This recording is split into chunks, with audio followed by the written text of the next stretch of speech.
আজকে কিন্তু এক নতুন ধরনের রেসিপি নিয়ে হাজির হয়ে গেলাম। আজকে বানাবো ইঁচড় বিরিয়ানি রেসিপি। খেতে কিন্তু বেশ ভালোই লাগে, আর এখন কিন্তু খুব পরিমাণে ইঁচড়ও পাওয়া যায়, তাই ইঁচড় দিয়ে বিরিয়ানি রেসিপিটা শেয়ার করলাম। চলুন তাহলে একটা ইঁচড় কেটে নিই। গাছে কিন্তু বেশ খানিকটা ইঁচড় হয়েছে, সেখান থেকে ভাবলাম দুটো তিনটে ইঁচড় কেটে নিই। তিনটে ইঁচড় আমি এই সাইজের ইঁচড় কেটে নিয়েছি, কেটে নেব এবং কেটে ধুয়ে ছুলে নিয়েছি। এইবার এরকম বড় বড় সাইজের কেটেছি। এবার প্রেশার কুকারে জল দিয়ে তাতে পুরো ইঁচড়টা দিয়ে দেব। সামান্য নুন আর হলুদ দিয়ে দুটো সিটি দিয়ে নেব। বেশি সিটি দেবেন না। আমার দুটো সিটি দিয়েছি। তার আগে আমি বাসমতি রাইস চাল আমি কিন্তু জল দিয়ে 1 ঘন্টা ভিজিয়ে রাখবো। ভালো করে ধুয়ে আমি 1 ঘন্টা ভিজিয়ে রেখেছি চালটা। এদিকে আমার প্রেশারের সিটিও পড়ে গেছে, দুটো সিদ্ধ হয়ে গেছে, জল ঝরিয়ে রেখে দেবো। এদিকে মশলা করে নিয়ে একটা টমেটো, বেশ খানিকটা আদা আর রসুন দিয়েছি একটা পেঁয়াজ কুচি, 3টে কাঁচা লঙ্কা ঝালের জন্য। সব কিছু দিয়ে মিহি একটা পেস্ট বানিয়ে নেব। পেস্ট কিন্তু হয়ে গেছে।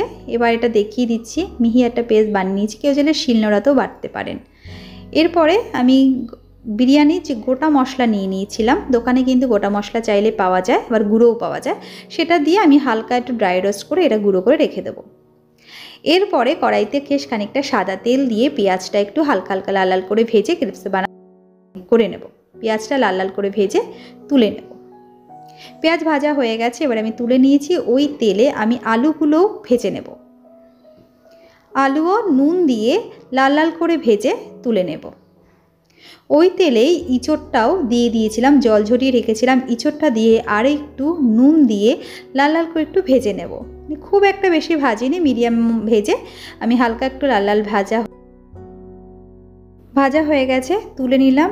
ওই কড়াইতে আর একটু তেল, তেজপাতা, জিরা, শুকনো লঙ্কা, গোটা গরম মশলা ফোড়ন দিয়েছি। তারপরে বেশ খানিকটা পেঁয়াজ কুচি দিয়ে দেবো। পেঁয়াজটা দিয়ে লাল লাল করে ভাজবো।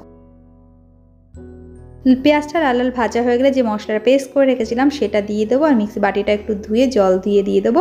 নুন দিয়েছি, হলুদ দিয়েছি, সামান্য পরিমাণে হলুদ, আর দিয়ে দেবো কাশ্মীরি লঙ্কার গুঁড়ো 1 চামচ, দিয়ে দেবো 2 চামচের মতন জিরার গুঁড়ো, 1 চামচের বড় 1 চামচের মতন ঝাল লঙ্কার গুঁড়ো, স্বাদ অনুসারে চিনি দিয়ে ভালো করে মশলাটা কষাবো। নুনটা কিন্তু স্বাদ অনুসারেই দেবেন। 1 চামচের মতন দিয়েছি মাটন মশলা, দিয়ে ভালো করে কষাবো যতক্ষণ না তেল ছেড়ে দেয়। মশলা থেকে তেল ছেড়ে দেওয়া হলে 1 চামচ টক দই ফাটিয়ে দিয়ে দেবো। দিয়ে ভালোভাবে কিন্তু টক দইয়ের সাথে মশলাটা ভালোভাবে কষাবো যতক্ষণ না তেল ছেড়ে দেয়। ভালো করে তেল ছেড়ে দিলে ইঁচড়টা আলু আর ইঁচড় দিয়ে ভালো করে কষাবো। আর মাঝে মাঝে একটু জল দিয়ে দেবো যাতে তলায় লেগে না যায়, যাতে কাঠের উনুনে রান্না করছি, তাই জন্য একটুখানি ভালো করে কষিয়ে নেওয়ার পর দিয়ে দেবো গরম মশলা গুঁড়ো, দিয়ে ভালো করে কিন্তু আমি এটা কষিয়ে নেব। এটা কষানো হয়ে গেছে, সাইডে রেখে দিই। এদিকে বিরিয়ানি ভাতটা বসিয়ে নিই। হাঁড়িতে জল দিয়ে তেজপাতা, দারচিনি, লবঙ্গ, এলাচ আর একটু তেল আর স্বাদ অনুসারে লবণ দিয়ে জলটা কিন্তু ফুটতে দিয়ে দেব। জলটা ভালো করে ফুটে উঠলে আমি তাতে চালটা দিয়ে কিন্তু ফুটতে দেব। চালটা 80% মতন কুক হবে। দেখতেই পাচ্ছেন ভাতটা আমার হয়ে গেছে, ফ্যান ঝরিয়ে রেখে দিয়েছি। হাঁড়িটা বসিয়ে সাদা তেল আর ঘি দিয়ে কষানো ইঁচড়টা দিয়ে দিয়েছি আলু সমেত, নিচটা দিয়ে তার উপর থেকে ভাত দিয়ে দিয়েছি। ভাতটা দিয়ে চারি সাইডে কিন্তু ছড়িয়ে দিয়েছি। হাঁড়িটা নিচে নামিয়ে নিলাম। এদিকে দুধের মধ্যে 2 চামচ গোলাপ জল, 1 চামচ কেওড়া জল আর একটু মিঠা আতর দিয়ে গুলিয়ে রেখেছিলাম। এখানে একটু কেশর ভিজিও আপনারা রাখতে পারেন।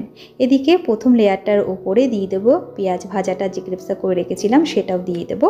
তার উপর থেকে দিয়ে দেবো আরেকটু ইঁচড়টা, আলুটা যে কষিয়ে রেখেছিলাম দিয়ে, বিরিয়ানির মশলা দিয়ে আর সেই দুধের মিশ্রণটা দিয়ে আবার একটু ঘি দিয়ে দেবো। এরপর আরেকটু বিরিয়ানির মশলা দিয়ে উপর থেকে আরেকটু ভাত দিয়ে দিয়েছি।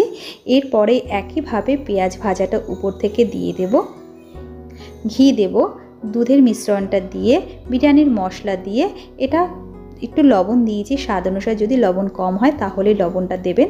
তারপরে ঢাকনা দিয়ে ঢেকে উপর থেকে ভারী একটা কিছু দিয়ে এটা 20 মিনিট কুক করে রেডি হয়ে যাবে আমার ইঁচড় বিরিয়ানি।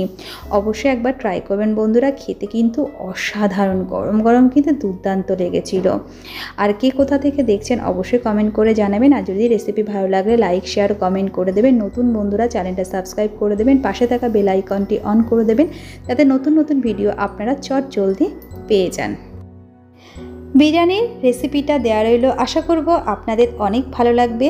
বিরিয়ানির রেসিপি অনেকভাবেই বানানো যায়, ইঁচড়ের এই বিরিয়ানির রেসিপিটা আপনাদের সাথে শেয়ার করলাম, আশা করব আপনাদের অনেক ভালো লাগবে।